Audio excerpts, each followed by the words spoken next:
Welcome. In front of me is a VIVO X300 FE, and today I will show you how you can import contacts from a SIM card to the device.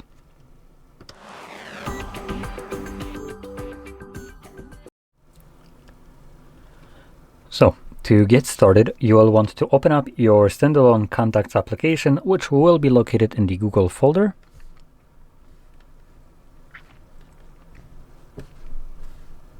Now, first thing you will see probably when you open up this application is allow contacts to send you notifications. Yeah, don't allow. The reason we're going to be selecting don't allow is because contacts as a application itself should have no reason to notify me about anything. So we don't need to allow notifications. Moving on, we're going to navigate to Organize tab. And in here, depending on if you are signed into Google account or not, if you are, you will be looking for Manage SIM, and it will be at the very bottom of the page. And if you're not, we're lacking a lot of other options from Google in this case, so it's visible at the very top. Before I go into actually importing, I do want to quickly go back to contacts and just point out I have 3 contacts right here. And if I click right here where it says all contacts, you can see that I right now have all 3 contacts and also 3 contacts from SIM. So the ones that are considered as all contacts are basically meaning that, 3 contacts are from the SIM card, and that's what you're seeing right here. And just to double prove it, if I go into edit, it doesn't give me any other option. It just goes to editing from saved to SIM. So there we go. So let me just back out. There we go. We're going to go back to Organize, Manage SIM, and this will display all the contacts that are located on your SIM card. By default, they will all be selected as long as none of them exist already on your device or Google account, or both. If they are, basically depending on where you're importing in those locations, then these contacts will become grayed out, deselected, to prevent you from trying to import it the second time.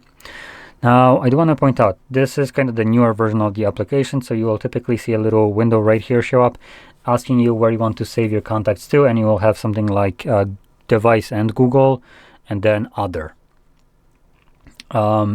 Now, if you have multiple accounts, they will all be listed as device and set account, another account, and a different account, right? So you can choose any one of those. And again, on other will just stay there permanently.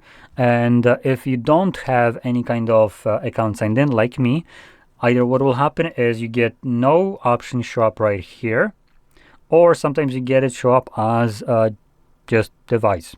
It's going to say device, and that's it. There's nothing there. There's no other. And that's one. And also there's another option that you might see just right here as a drop-down menu. You will have Google, and on the drop-down menu you have, for instance, device. So from these options, depending on which one you have, either the bottom one or the drop-down menu right here, you can switch where you will be importing your contacts to. And if you choose something like from the bottom where it says device and Google, if, for instance, your contacts exist already on the Google account but not on the device, then none of the contacts will be grayed out in this case. Only if they exist in both of the locations will the contact become deselected and grayed out. And I also want to point out that other option, absolute piece of shit design there. It's just designed to try to steal your data, and under no circumstance should you be using, in my opinion, the Google options. And the reason for that is you're importing someone else's contacts, and Google is basically using you as an excuse to steal someone else's information without ever asking them for permission. It's as though, you know what, I gave you the permission to to enter the Google headquarters. You know, you don't need to verify yourself. Just push your way through the guards that will try to stop you. Just disregard them. And then once you're in there, you can take whatever you want. Not steal, because I'm telling you it's fine, right? So if I can tell you, if they can take your word as being fine to steal someone else's information, it's fine for me to do the same. You can go to them and take their computers, take their GPUs, whatever the hell you want. I don't care, right? It's basically the same logic right here. If I can give permission for someone else's, just like you can, then there's no difference. So anyway, that's kind of why I'm saying that you should be importing contacts to the phone only and skip out Google, because someone that you're importing contact of might not want to have their data be shared with Google, which includes a lot of the time their actual real first and last name, their phone number, and a lot of other things like where they live and so on. So that's why I recommend doing this. And Google basically tries to prevent you from selecting that. That's why they're hiding the device only under other or more, whichever one it is. But if you have Google account, it is hidden away, and it's also been doing this conniving bullshit where it says device and Google. So usually you will see device, get tricked by it as, you know, it's this and this, so it covers what I needed anyway. It actually doesn't, because Google now gets to monetize the information that they stole. So anyway, we're going to click on import. And another thing that you might see is a pop-up right after you import to basically delete contacts from your SIM card. So it will tell you to clear imported contacts from your SIM card. Contacts that haven't been imported won't be affected. Now, this is moronic. You shouldn't do this. It's your backup of your contacts if you ever need to. That's literally how you import your contacts right now. So why the hell would you delete them now that they've been imported to your phone? And to say it bluntly, Google is just trying to get rid of this from your control, because it's a hard backup of your own contacts that is kept on a physical storage that you can move between devices. And by you having access to such a thing, you don't need to rely on cloud.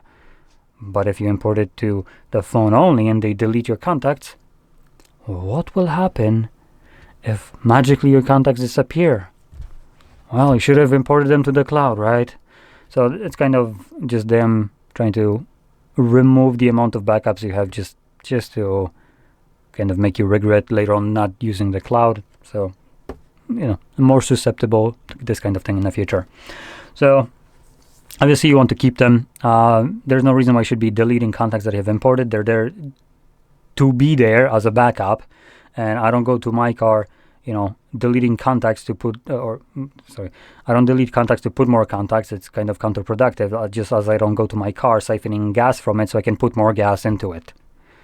So anyway, once you import your contacts, they should all be visible right here in your list. And you can also select where you're going to be seeing them. And you can see now we have a third option, which is device.